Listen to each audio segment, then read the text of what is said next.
And welcome to Scotty Hall on YouTube. Today I'm going to be doing a Raw highlight show.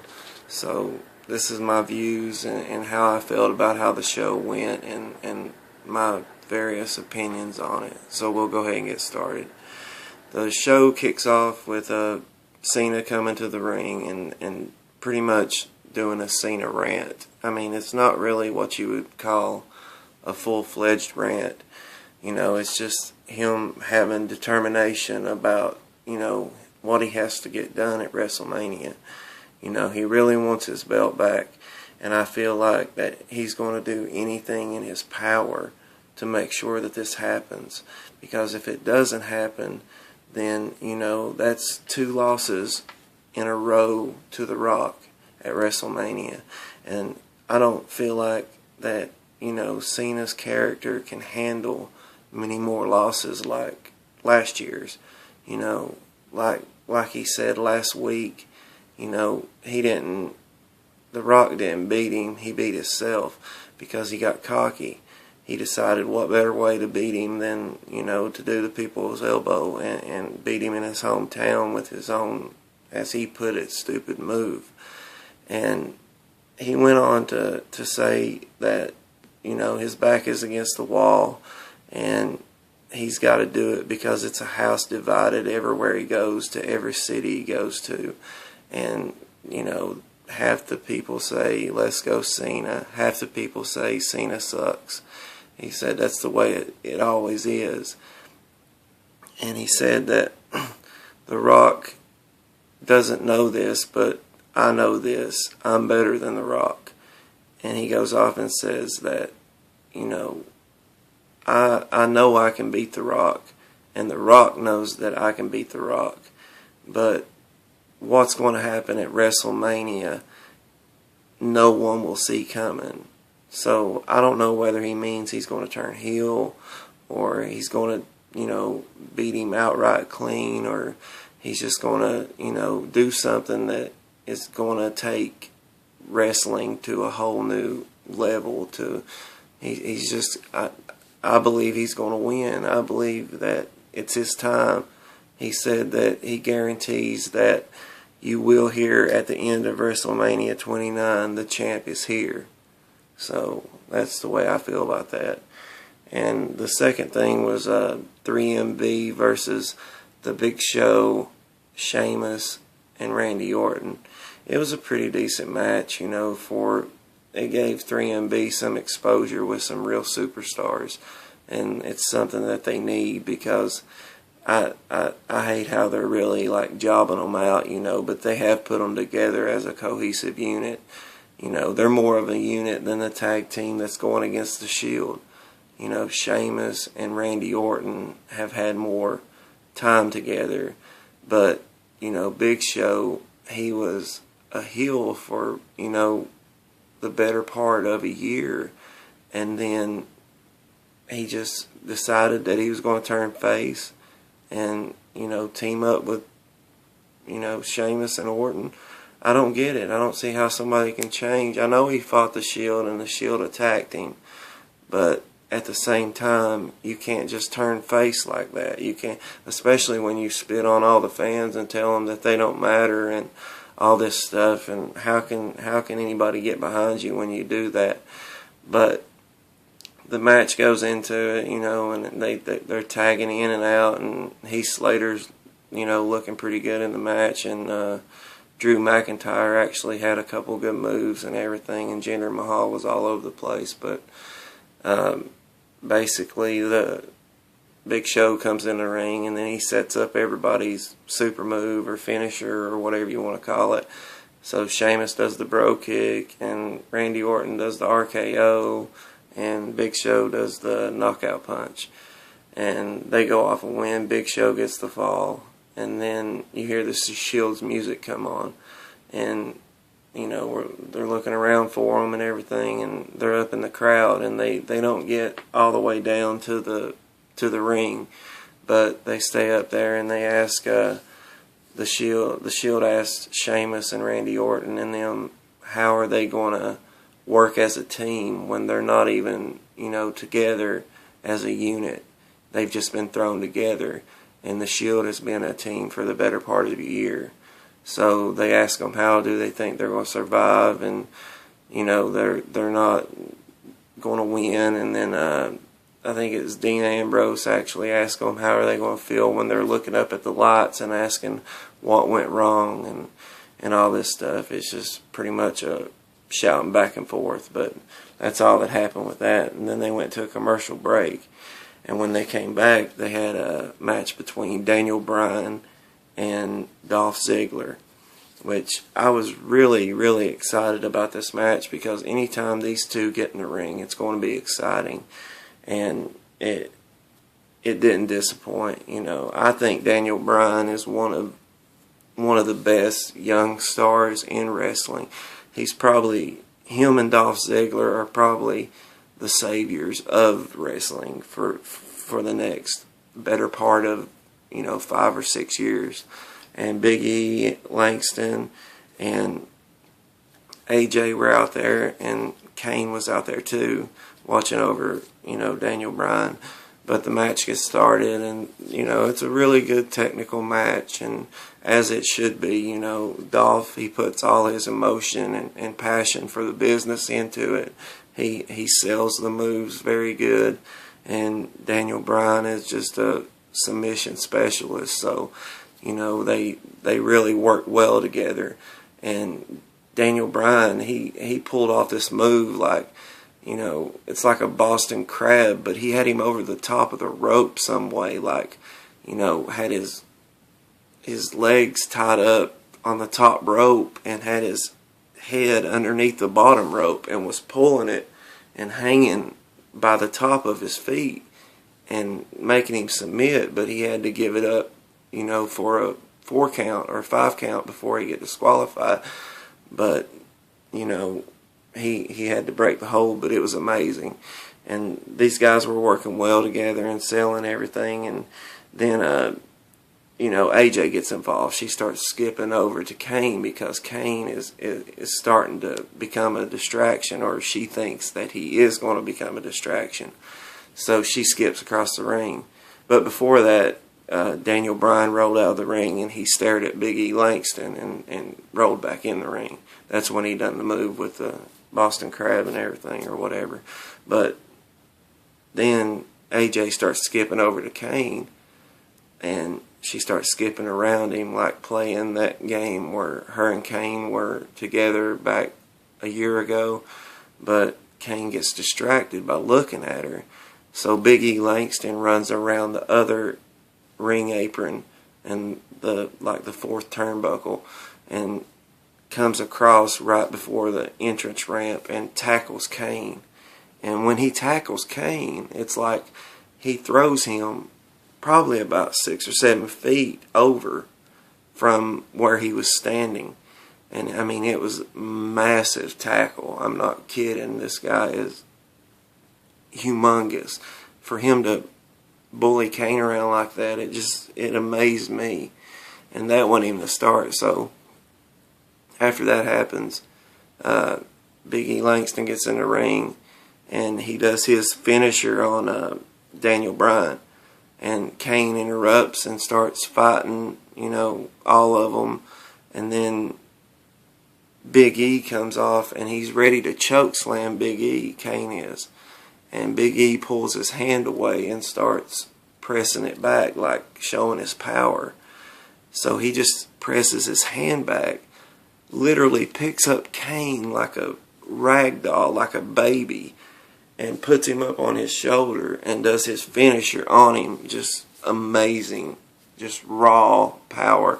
I was impressed. It stopped me in my tracks. I said, man, I haven't seen this guy wrestle, but I really want to see him wrestle. I don't think he should be in a tag team. He should be fighting somebody like, Sheamus or a Ryback or a Mark Henry or somebody like that. But this guy, if he doesn't get tired and he has a lot of stamina, he might surprise a lot of people. So that's the end of that. Dolph Ziggler gets the win off the distraction. So then it goes to Del Rio and not a Del Rio, but a Zeb Coulter and Jack Swagger promotion, talking about all the bad things happening in America because they were in Washington, D.C. And, you know, it was just a normal promo that they always do if you watch Raw. So, you know, and then it goes to commercial break, and then it comes back, and HBK, Shawn Michaels, comes out. So obviously it's going to the Triple H and Brock Lesnar feud. So Shawn Michaels comes down to the ring with his normal entrance and everything, and then he calls out Triple H and says that I've known Triple H for years, and you know, I'm worried about him when you put your career on the line. That, you know, Triple H says when he comes to the ring, he interrupts Shawn, he comes to the ring, and then he says that, you know, you put yourself in the same position that I'm in when you fought Undertaker. And Shawn says, no, that's not the way it is. I'm really worried about you. You didn't only put your career on the line, you put your life on the line. He said, you say our situation, this is Shawn talking, you say our situation is the same as mine and Undertaker's, and it's not, Triple H, it's not. It's totally different, because when I fought Undertaker, Undertaker had respect for me, and he saw that I was brokenhearted when I lost, because at the same time he was just as brokenhearted as I was. So that's the mutual respect that we had for each other. When he retired me, he said, now your situation, you're dealing with a man that doesn't care about anybody but himself, doesn't care about any of these fans. He's only in it for the money. He doesn't care about your well-being. He doesn't care about nothing about you. He just wants to hurt you. He wants to hurt you bad. And then all of a sudden, he said, if you're trying to, Triple H says, if you're trying to talk me out of this, Shawn, it's not going to work. And then cue Brock Lesnar's music. So he comes out to the ring, he's dancing like he normally does, or shaking the steroids off or whatever. And then he comes down with Paul Heyman, and Paul Heyman says, look, they wrestle with emotion. They get all tore up and everything, and thinking they're going to stop everybody just because they're the Hall of Famer and they're the boss's, you know, son-in-law. So that gets Triple H a little mad, and he says, you got to realize that your life is over. Brock Lesnar is going to destroy you. And Shawn Michaels takes off his cowboy hat or whatever and his shirt, and he's getting ready to fight. And he said, you see that, Brock? Paul Heyman is talking this. He said, you see what they do? They fight with emotion. They fight with, you know, caring. They fight for what they believe in. He said, he's not a machine like you, you know. He's going to destroy you, Triple H. That's basically what he said. And it just goes back and forth, you know. But that's all they were saying to each other. Nothing happened, no contact or anything. But it was a semi-good build to it, you know, just because Shawn Michaels was there. I guess he wants retaliation because he said that he's going to be, unlike SummerSlam, he's going to join Triple H in his corner at WrestleMania. You know, he said, what is WrestleMania without me? Which is, you know, pretty cocky of him, but he's telling the truth. I mean, who's going to tell Shawn Michaels he can't be there? So the next thing it goes to is a CM Punk interview where he's talking about that when the Undertaker looks up, he's going to be 20-1, and I will do anything. I will stop at nothing. I will climb walls. I will hit him with the urn. I'll do anything, and I will be the one that breaks the streak. I will be the one to end this for Undertaker. And he just basically goes on about that, and then it goes to commercial, and then you come back and you have Mark Henry versus Santino. Well, Santino kind of made Vicky Guerrero and Brad Maddox mad because he said that Vince was there and he was going to fire one of them in the back. And she said, and then he comes back and he says, April Fools. And she said, okay, you think you can play jokes on me? And Brad Maddox says, you're going to be the fool. You go to the ring right now, and when we come back from commercial, you're going to have a match. So they set him up with Mark Henry, and the match is getting ready to get started. Santino, he grabs Santino, and Santino says, let me go, let me go, let me go. I don't want to wrestle you. And then all of a sudden, he just pushes him against the ropes and clotheslines him, and Santino acts like he's dead, and he gets up, and then he picks him up for the world's strongest slam, and then all of a sudden you hear Ryback's music cue up, and it says, feed me more. And then Ryback comes down to the ring, and he said, wait, wait, wait, and he said, stop. Mark Henry says this, and Ryback gets in the ring, and he said, we have a no contact clause and all this stuff, and you can't touch me till WrestleMania or you lose the match. And Ryback was saying, he's just sitting there thinking, and he said, Mark Henry said, there's nothing that we can do but smile, and he smiled. And then when he went out of the ring, he was crawling through the ropes, and Ryback grabbed Santino and actually takes Santino and pushes him into the ring ropes and hits Mark Henry and knocks him out of the ring. And he shouts to him, I didn't touch him, I didn't touch him, no contact.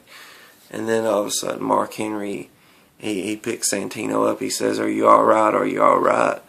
And Santino's like, yeah. So Ryback picks him up plumb over his shoulders and just says, like that, and throws him over the top rope into Mark Henry's arms, onto Mark Henry, and Mark Henry falls down.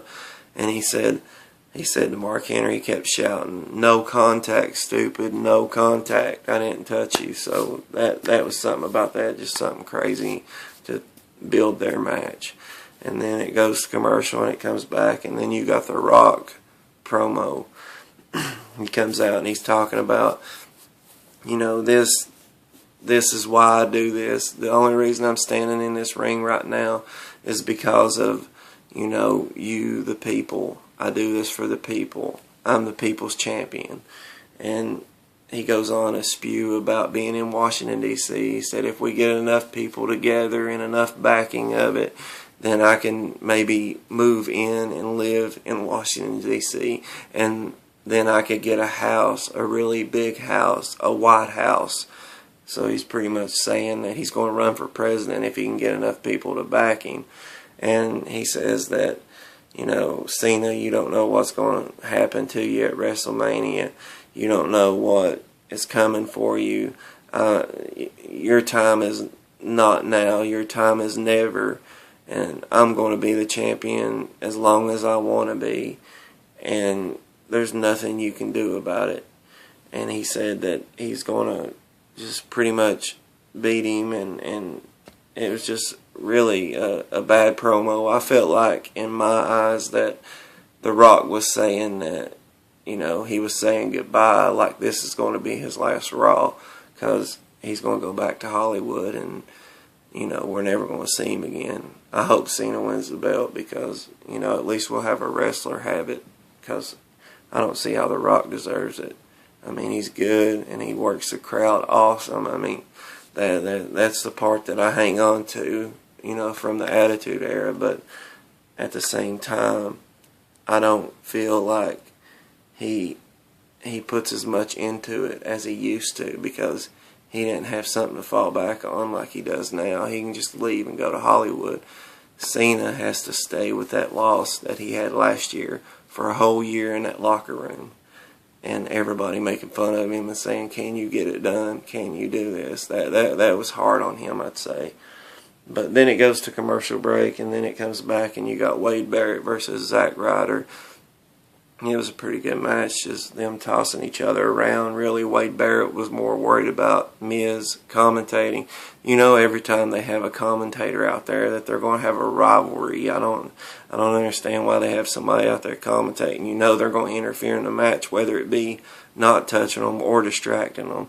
Anyways, the Miz started distracting Barrett, and Ryder kind of gets a little momentum build up, and you think that Ryder's going to win, but then, you know, Miz looks at Barrett, and Barrett looks at Miz, and then he pulls out the bullhammer, and he hits Ryder with it, and he gets the victory, and he's looking at Miz the whole time. So then you come up to the Jericho and Cesaro, which is the match that was scheduled for, I think it was the United States title defense, but they never really said if it was or not. But they were going at it and everything. It was a pretty good match. It actually had some, you know, character to it. And the way I feel is Cesaro is pound for pound one of the best, most powerful men that is undersized and doesn't get enough credit. This guy needs to be pushed more. United States champion. It's a good title to have, but ever since WCW went under, that it seems like they just give that title to somebody that is no good, or just an up-and-coming star, just to put a title on somebody. But this guy deserves at least Intercontinental or even a world title shot down the road when he proves himself a little bit more. But during this match, obviously everybody knows that Fandango is fighting Jericho. So in the middle of the match, Fandango comes out and they set this whole elaborate stage up. You know how he comes out, and this is during the middle of the match, and Jericho sees it, and Cesaro sees it, so Cesaro thinks that it's a momentum thing, that he could score a victory over him. And then Fandango comes out finally, and he's got these cards where he actually is giving ratings to each one of their moves, and he's just being a big distraction. And he comes down to the ring, and he eventually gets in Jericho's face, and well, he doesn't get in his face yet because he's got his back turned to him, showing the card with the number on it of what moves Jericho did. And then Jericho slides through the ropes and drop kicks him and knocks him down. So that makes Jericho mad. I mean, it makes Fandango mad. He jumps in the ring and he hits Jericho, and he says, "You stupid. You stupid, you don't know how to pronounce my name, say my name." And then he does 2 leg drops off the top rope. The first one was kind of bad, but the second one was phenomenal. He jumped halfway across the ring. So I don't know what this guy has, but you know, he has something. He has youth on his side, and if he can get in there and actually get, you know, a push, he can maybe do something, but I don't see it yet. I don't. I think he's a rip-off of a bunch of characters from the past. And then it goes to commercial break. Cesaro gets the win. Well, it's actually disqualification, but CM Punk and The Undertaker. I skipped the Bella match. The Bella Twins and the Funkadactyls or whatever. I mean, just pitiful match. It's crazy. I think the Bella Twins won. I'm not sure. I turned away for a minute. I went and got something to eat. I mean, I'm sorry about that, but if you guys cared about it, I'm sure somebody else will figure out what. I think it was the Funkadactyls lost and Bella Twins won. So the Rhodes Scholars were there, and the Sweet Tea and Tenzai and Brothers Clay, or whatever they're doing with this match at WrestleMania, is just thrown together. I have no idea. But it goes to commercial, and then finally it's the Undertaker, you know, gets his chance to speak to Punk, and all of a sudden he comes out and he's talking to Punk and telling him that for all the things that you've done to me and all the things that, you know, you've put me through, and you know, you're right about some things, that I may not be in the right mindset for this WrestleMania, and the streak may come to an end. This come out of the Undertaker's mouth. He said that the streak might come to an end because he's not in the right mindset to take on Punk, but he said, I can guarantee you this, Punk, you will not live to even talk or tell about it. You will not live to tell about it. Pretty much saying that he's going to bury him. So that's when they cued the music, It's like the old Undertaker music where it's the, like, I don't know what is. It's like Celtic moods or whatever. The Druids come out with torches and like, 9 of them or 10 of them come out. And then all of a sudden, Undertaker's standing there. And you hear Paul Bearer's voice go, "Oh, yes," all that stuff. And he comes out, and it's Paul Heyman dressed up as Paul Bearer with the eyes and all the white face and everything. This infuriates the Undertaker. He takes off his robe and throws it down, and he runs up the ramp. And then when he sees it, it's not Paul Bearer and it's Paul Heyman. He's looking for CM Punk in the Druids, and he grabs one of the Druids and chokes him and hits another one, knocks it off the stage, and then grabs another one and pulls his mask off. And he realizes that it's not CM Punk. The guy's saying, "No, no, no." And then all of a sudden, CM Punk hits him in the back of the head. He was one of the Druids. And he grabs the urn and he beats him down with it and everything.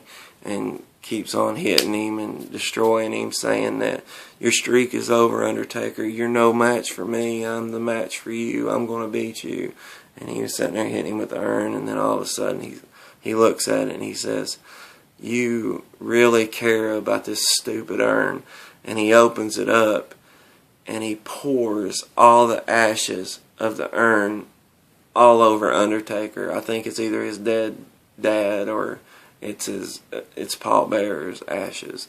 Either way, morbid, disrespectful, one of the lowest points I've ever seen. How could they tie in a storyline of Paul Bearer dying just 2 weeks ago and have, CM Punk disrespect him like that, making fun of a dead man, especially a dead man that means something to wrestling and means something to this story. I have no idea why they allowed this to happen, but he takes the ashes and he pours it all over him. And he takes the ashes and he rubs them on his face. And that is sick. It's sickening. He said that you will rest in peace. And he holds the urn up like the Undertaker, praying like he used to with Paul Bearer. But the sickest thing that I've seen is that after he beat him, he kept on beating him and hitting him with the urn. He takes another handful of ashes and he rubs it on his neck, and then he takes another handful and he rubs it on his chest like he's getting off to this, rubbing dead man's ashes on your body. How sick is this man? That's beyond wrestling. That's beyond disrespect. That's beyond selling a program. That's beyond anything. I mean, I pray for him. I hope that he makes it through. I hope that he's, not tarnished for the rest of his life. Or maybe he just doesn't care, or it's just part of the act. But I thought it was disrespectful. And I just don't think it was right. William Moody needs to be sent off better than what he got sent off by WWE. But, that's my opinion, and that's how Raw ended. It went off the air with CM Punk rubbing ashes on his chest and his body. So I think it's disrespectful, but me and my girlfriend we were this close to ordering it till we seen that. I said I wasn't going to order it, and I stand by it. We were this close till Punk did that. So I want to thank you all for watching, and I hope you enjoyed it. And remember, we all have a video camera, we all have internet, and we all have an opinion.